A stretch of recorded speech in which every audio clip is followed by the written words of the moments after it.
সেই প্রাচীনকালে একজন রাজা ছিলেন। রাজার একটিমাত্র কন্যা ছিল এবং তিনি তাকে খুব ভালোবাসতেন। তিনি তার যত্ন নিতেন এবং তার সকল আবদার পূরণ করতেন। রাজা প্রায়ই তাকে জিজ্ঞেস করতেন, আমার চেয়েও বেশি দয়ালু কেউ আছে কি? মেয়েটি সবসময় একই উত্তর দিত, না, তোমার চেয়ে বেশি দয়ালু কেউ নেই। যতবার রাজা এই প্রশ্নটি করতেন ততবারই মেয়েটি একই উত্তর দিত। এতে রাজা খুব রেগে গেলেন, কারণ তিনি জানতেন যে আল্লাহ তাআলা সবচেয়ে বেশি দয়ালু। তিনি ইচ্ছা করলেন তার মেয়েকে এটা শিক্ষা দিবে যে আল্লাহ তাআলা সবচেয়ে বেশি দয়ালু। তাই তিনি শপথ করলেন যে তিনি তার মেয়েকে একজন ভিক্ষুকের সাথে বিয়ে দেবেন এবং এটা বুঝাবেন যে আল্লাহ তাআলাই সবচেয়ে বেশি দয়ালু। একদিন এক ভিক্ষুক রাজার দরবারে সাহায্য চাইতে এলো। রাজা তাকে জিজ্ঞেস করলেন, তুমি কি বিবাহিত? ভিক্ষুক বলল, না, আমি বিবাহিত নই। রাজা বললেন, তুমি কি আমার একমাত্র কন্যাকে বিবাহ করবে? আমি আমার মেয়েকে তোমার হাতে তুলে দিতে চাই। ভিক্ষুক রাজার এই কথা শুনে অবাক হয়ে গেলেন এবং ক্ষমা চাইলেন। সে রাজাকে বলল, আমার কোনো অর্থ সম্পদ নেই, না আছে থাকার জায়গা আর না আছে খাবারের ব্যবস্থা। রাজা তখন শপথ করে বললেন যে সে কোনো খরচ ছাড়াই তার মেয়েকে বিবাহ দিতে। তখন রাজার এই কথা শুনে ফকির রাজি হয়ে গেল। কিন্তু রাজার এই কথা শুনে রাজকন্যা খুবই ব্যথিত হল, কিন্তু পিতার আদেশ মান্য করার জন্য বিয়েতে রাজি হয়ে গেল। রাজা তখন কোনো অনুষ্ঠান ছাড়াই বিয়ের আয়োজন করলেন। কাজী সাহেব এসে বিবাহ সম্পন্ন করলেন। রাজকুমারের বিবাহ কোনো উৎসব ছাড়াই সম্পন্ন হয়ে গেল। সে শুধু তার পোশাকের ব্যাগ নিয়ে রাজপ্রাসাদ থেকে ভিক্ষুকের সাথে বেরিয়ে গেল। তারা শহরের এক প্রান্তে অবস্থিত একটি ছোট কুঁড়ে ঘরে গেল, যেখানে ভিক্ষুকটি থাকত।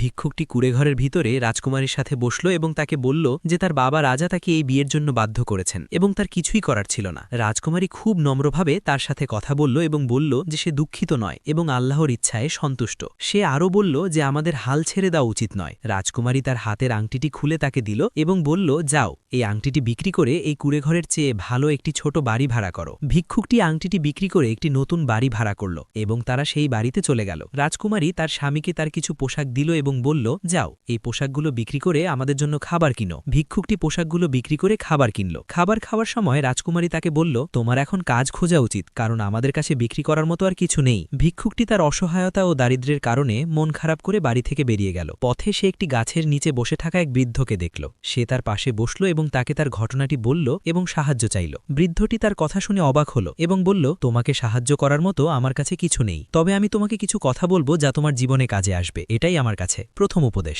তোমার বন্ধুকে ভালোবাসো। সে কালো দাস হলেও। দ্বিতীয় উপদেশ, যে তোমাকে বিশ্বাস করে তাকে কখনো ধোঁকা দিও না, তুমি সবচেয়ে বড় বিশ্বাসঘাতক হলেও। তৃতীয় উপদেশ, সুখ ও আনন্দের মুহূর্তগুলি নষ্ট করো না। বৃদ্ধটি বলল, হে যুবক, এই উপদেশগুলো মনে রেখো, হয়তো এর মধ্যে একটি তোমাকে আসন্ন বিপদ থেকে রক্ষা করবে। ভিক্ষুকটি তাকে তার উপদেশের জন্য ধন্যবাদ জানালো এবং তাকে ছেড়ে দিয়ে কাজের খোঁজে গেল। পথে একজন লোক তাকে কাজ সম্পর্কে জিজ্ঞেস করল। লোকটি তাকে এমন একটি জায়গা দেখিয়ে দিল যেখানে কাজ রয়েছে, কিন্তু তাকে সকালে যেতে হবে। পরের দিন সকালে ভিক্ষুকটি সেই জায়গায় গেল এবং দেখল যে শ্রমিকরা দাঁড়িয়ে আছে, যারা মাঠে, নির্মাণে, রাখালিতে বা জল দেওয়ার জন্য কাউকে তাদের নিয়ে আসার অপেক্ষায় করছে। দুপুর হয়ে গেল এবং কাজের মালিকরা এসে সকল শ্রমিককে নিয়ে গেল, শুধু সে একা রয়ে গেল। সে প্রায় হতাশ হয়ে বাড়ি ফিরে যাচ্ছিল। এমন সময় একজন লোক এসে তাকে জিজ্ঞেস করল, তুমি কি গাধাদের জল দেওয়ার কাজ করো? সে বলল, হ্যাঁ, আমি করি। সে লোকটির সাথে একটি বড় মাঠে গেল, যেখানে পাহাড় থেকে পাথর নামানোর জন্য অনেক গাধা ছিল। ভিক্ষুকের কাজ ছিল গাধাগুলোকে নিয়ে একটি দূরের গুহায় যাওয়া, যেখান থেকে জল প্রবাহিত হয়। সে প্রচণ্ড সূর্যের নিচে গাধাগুলোকে নিয়ে হেঁটে গুহা পর্যন্ত গেল। সেখানে সে গাধাদের জলপান করালো এবং গরম থেকে বাঁচার জন্য গোসল করালো। সে নিজেও ক্লান্তি দূর করার জন্য গুহায় বিশ্রাম করল,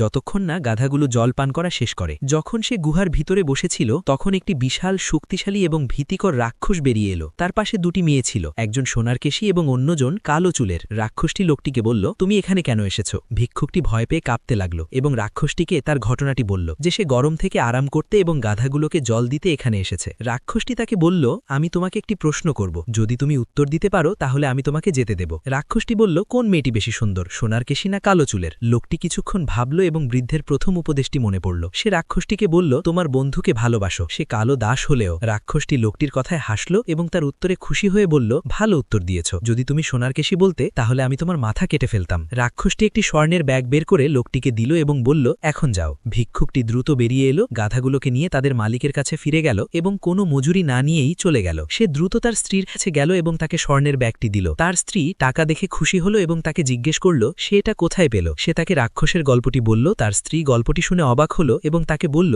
ওই জায়গায় আর যেও না, ওই জায়গায় জিনরা থাকে, অন্য কোথাও কাজ খোঁজো। পরের দিন সকালে ভিক্ষুক অন্য কাজ খুঁজতে বেরিয়ে গেল। সে অপেক্ষা করল। একজন লোক তার কাছে এসে বলল, আমি আমি চাই তুমি আমার শ্রমিকদের তত্ত্বাবধায়ক হিসেবে কাজ করো। ভিক্ষুক খুশি হলো এবং তার সাথে গেল। লোকটি মাঠে শ্রমিকদের তত্ত্বাবধান করা শুরু করলো এবং তাদের যা প্রয়োজন তা তাদের জন্য নিয়ে আসত। সপ্তাহের শেষে মালিকের কাছ থেকে টাকা নিত এবং শ্রমিকদের মধ্যে বিতরণ করত। তবে তাকে বেশিরভাগ দিন মালিকের বাড়িতে থাকতে হতো, যাতে সে সকালে উঠে শ্রমিকদের তত্ত্বাবধান করতে পারে। মালিক তার উপর আস্থা রাখল এবং তাকে তার ছেলের মতো মনে করতে লাগল। মালিকের স্ত্রী তার যত্ন নিত এবং তাকে খাবার দিত, এবং ভিক্ষুক সে সবসময় বোন বলে ডাকত। একদিন মালিক তাকে বলল যে আমি কয়েকদিনের জন্য ভ্রমণে যাব, তাই তোমাকে শ্রমিকদের তত্ত্বাবধানের পুরো দায়িত্ব নিতে হবে। সে তার স্ত্রীকে যত্ন নিতে বলল এবং তাকে বাজার থেকে তার স্ত্রীর জন্য যা প্রয়োজন তা নিয়ে আসতে বলল। সে তাকে তার বাড়িতে থাকতে বলল যাতে সে কাজের কাছাকাছি থাকতে পারে। দিন কেটে গেল এবং ভিক্ষুক তার লোকটির বাড়িতে তার কাজ সম্পূর্ণ নিষ্ঠা এবং সততার সাথে করল। সে কাজের তত্ত্বাবধান করত, শ্রমিকদের দেখাশোনা করত এবং মালিকের স্ত্রীর জন্য তার প্রয়োজনীয় সকল জিনিস বাজার থেকে নিয়ে আসত। তার কাজ শেষ হবার পর সে ক্লান্তি থেকে আরাম করার জন্য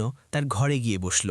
সে লোকটি স্ত্রীর চিৎকার শুনতে পেল। সে দ্রুত তার দিকে গেল। সে বলল, একটি সাপ বাড়ির চারপাশে ঘুরছে এবং আমি খুব ভয় পাচ্ছি। ভিক্ষুকটি দ্রুত একটি লাঠি নিল এবং সাপটি খুঁজতে লাগল। অনেকক্ষণ খোঁজার সে সাপটিকে খুঁজে পেল এবং মেরে ফেলল। মহিলাটি যুবকটির সাহস দেখে মুগ্ধ হল। সে তাকে ধরে হাসতে হাসতে জড়িয়ে ধরতে চাইল। যুবকটির বৃদ্ধির দ্বিতীয় উপদেশটি মনে পড়ল, যে তোমাকে বিশ্বাস করে তাকে কখনো ধোঁকা দিও না। তুমি সবচেয়ে বড় বিশ্বাসঘাতক হলেও। সে পিছিয়ে গেল এবং মহিলাটির থেকে দূরে সরে গেল। মহিলাটি আবার চেষ্টা করল, কিন্তু যুবকটি তাকে ক্ষমা চাইল। তাকে ছেড়ে তার ঘরে চলে গেল। পরের দিন সকালে ভিক্ষুকটি তার কাজে বেরিয়ে গেল। যখন স্বামী ভ্রমণ থেকে ফিরে এলো, সে তার স্ত্রীর সাথে বসল এবং তার অবস্থা, কাজ এবং যুবকটির সম্পর্কে জিজ্ঞাসা করল। সে যুবকটির বিরুদ্ধে বিশ্বাসঘাতকতার অভিযোগ করল এবং বলল যে সে তাকে প্রলুব্ধ করার চেষ্টা করেছিল। লোকটি খুব রেগে গেল। সে মাঠে গেল এবং দেখল যুবকটি শ্রমিকদের তত্ত্বাবধান করছে। সে তাকে খুব ভালোভাবে স্বাগত জানালো এবং তাকে আলিঙ্গন করল। সে তাকে কিছু দেখালো না এবং তাকে একটি সিল করা চিঠি দিল। সে তাকে তার এক বন্ধুর কাছে পৌঁছে দিতে বলল, যার একটি কয়লার চুল্লি ছিল, এবং তাকে তার শুভকামনা জানাতে বলল। সে তাকে বলল, আজকে তোমার ছুটির দিন এবং তুমি তোমার পুরো বেতন পাবে, সাথে একটি বোনাসও। ভিক্ষুক খুব খুশি হল। সে চিঠিটি নিয়ে মালিকের বন্ধুর কাছে পৌঁছে দিতে গেল। পথে সে একটি গ্রাম দেখল যেখানে ঢোল এবং হাততালি দেওয়ার শব্দ শুনতে পেল। তার বৃদ্ধের তৃতীয় উপদেশটি মনে পড়ল, সুখ ও আনন্দের মুহূর্তগুলি নষ্ট করো না। সে দ্রুত শব্দের দিকে গেল এবং একটি বড় বিবাহ উৎসব দেখতে পেল। লোকেরা নাচছিল এবং আনন্দ করছিল। যুবকটি তাদের সাথে যোগ দিল, তাদের আনন্দে অংশ নিল এবং তাদের সাথে হাততালি দিয়ে নাচল। উৎসবের মালিক তাকে দেখল এবং তার প্রতি মুগ্ধ হল। তারপর খাবার আনা হলো। সে তাদের সাথে বসল এবং খাবার খেল। তারপর সে উৎসবের মালিকের কাছে চলে যাওয়ার অনুমতি চাইল। মালিক তাকে শপথ করে বলল যে উৎসব শেষ না হওয়া পর্যন্ত তাকে তাদের সাথে বসতে হবে। যুবকটি তাকে বলল, আমার কাছে একটি চিঠি আছে এবং আমাকে এটি এর মালিকের কাছে পৌঁছে দিতে হবে। উৎসবের মালিক তাকে বলল, চিন্তা করো না, এটি আমার কাছে রেখে যাও, আমি আমার একজন লোকের মাধ্যমে এটি পাঠিয়ে দেব। ভিক্ষুকটি রাজি হল এবং তাদের সাথে রাত কাটালো যতক্ষণ না উৎসব শেষ হল। সকালে সে তার কাজে গেল, কিন্তু তার জন্য কি অপেক্ষা করছে তা জানত না। কাজের মালিক তাকে দেখল এবং অবাক হল। সে তার কাছে গেল এবং তাকে জিজ্ঞাসা করল, তুমি কি চিঠিটি তার মালিকের কাছে পৌঁছে দিয়েছ? ভিক্ষুকটি তাকে যা ঘটেছিল তা বলল। কাজের মালিক অবাক হল এবং জানতে পারল যে যুবকটি নির্দোষ। সে তার নিজের কাজের জন্য অনুতপ্ত হল এবং তাকে বলল, তুমি কি জানো যে চিঠিতে লেখা ছিল যে চিঠি বহনকারীকে কয়লার চুল্লিতে ফেলে দিতে, যাতে তার কোনো চিহ্ন না থাকে? আমি এখন তোমার নির্দোষতা এবং আমার স্ত্রীর খারাপ উদ্দেশ্য সম্পর্কে নিশ্চিত হয়েছি। আমি তোমার কাছে ক্ষমা চাই। সে তার পকেট থেকে একটি টাকার ব্যাগ বের করল এবং বলল, আমাকে ক্ষমা করো এবং এই টাকাগুলো আমার কাছ থেকে গ্রহণ করো। ভিক্ষুকটি প্রত্যাখ্যান করল, কিন্তু অনেক অনুরোধের পর সে টাকাগুলো নিল এবং তার বাড়ি ও স্ত্রীর কাছে ফিরে গেল। তার স্ত্রী তার দীর্ঘদিন পর ফিরে আসায় খুশি হল। ভিক্ষুকটি তার স্ত্রীর সামনে টাকার ব্যাগটি রাখল এবং তাকে তার গল্প বলল। তার স্ত্রী তাকে বলল, এখন আমাদের কাছে অনেক টাকা আছে, আমি তোমাকে একটি দোকান কিনে ব্যবসা শুরু করার পরামর্শ দিচ্ছি। আজ থেকে তুমি আর কারোর জন্য কাজ করবে না, তোমার নিজের কাজ হবে। ভিক্ষুকটি একটি দোকান খুলল এবং ব্যবসা শুরু করল। আল্লাহ তাকে কাজে সাফল্য দিলেন এবং তার সম্পদ বৃদ্ধি পেল এবং সে শহরের বড় ব্যবসায়ীদের একজন হয়ে উঠল। তার স্ত্রী তাকে তার বাবা রাজার প্রাসাদের সামনে একটি প্রাসাদ তৈরি করার পরামর্শ দিল। ভিক্ষুকটি রাজার প্রাসাদের সামনে একটি সুন্দর প্রাসাদ তৈরি করল। একদিন রাজা এই রাজপ্রাসাদের মালিক সম্পর্কে রাজ্যের কর্মকর্তাদের জিজ্ঞাসা করলেন। তারা তাকে বলল যে এটি শহরের একজন বড় ব্যবসায়ীর প্রাসাদ। রাজা তার সাথে পরিচিত হওয়ার জন্য তাকে ডেকে পাঠালেন। ভিক্ষুকটি রাজার কাছে গেল এবং তার সাথে বসল। রাজা তাকে চিনতে পারলেন না, কারণ তার চেহারা ও পোশাক পরিবর্তন হয়ে গিয়েছিল। ভিক্ষুকটি রাজাকে তার প্রাসাদে বেড়াতে এবং তার সাথে খাবার খেতে আমন্ত্রণ জানালো। রাজা শীঘ্রই বেড়াতে আসার প্রতিশ্রুতি দিলেন। নির্ধারিত সময় ভিক্ষুকের স্ত্রী, রাজার মেয়ে, তার বাবার জন্য সেরা খাবার তৈরি করল। সে একটি বড় টেবিল সাজালো যা দেখতে খুব সুন্দর ছিল। সে তার জন্য একটি বিশেষ পাত্রে তার পছন্দের খাবারও তৈরি করল। যখন রাজা এলেন,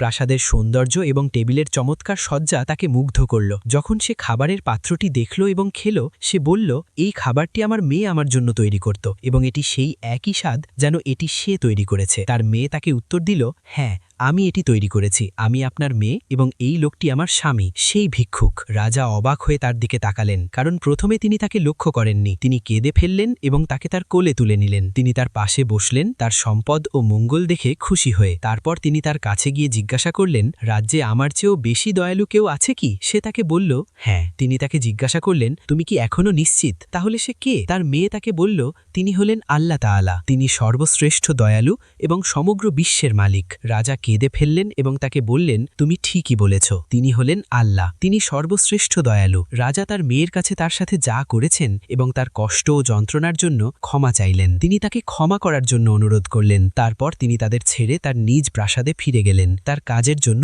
অনুতপ্ত হয়ে। ভিক্ষুক ও রাজকুমারী সুখে শান্তিতে বসবাস করতে লাগল। গল্পটি নিশ্চিত করে যে আল্লাহর শক্তি ও দয়া অন্য যে কোনো শক্তির চেয়ে শক্তিশালী ও মহান, এবং তিনি একাই পরিস্থিতি পরিবর্তন করতে সক্ষম। যারা গল্পের শেষ পর্যন্ত আমাদের সাথে ছিলেন, দয়া করে কমেন্ট করে জানান আপনাদের কাছে গল্পটি কেমন লেগেছে।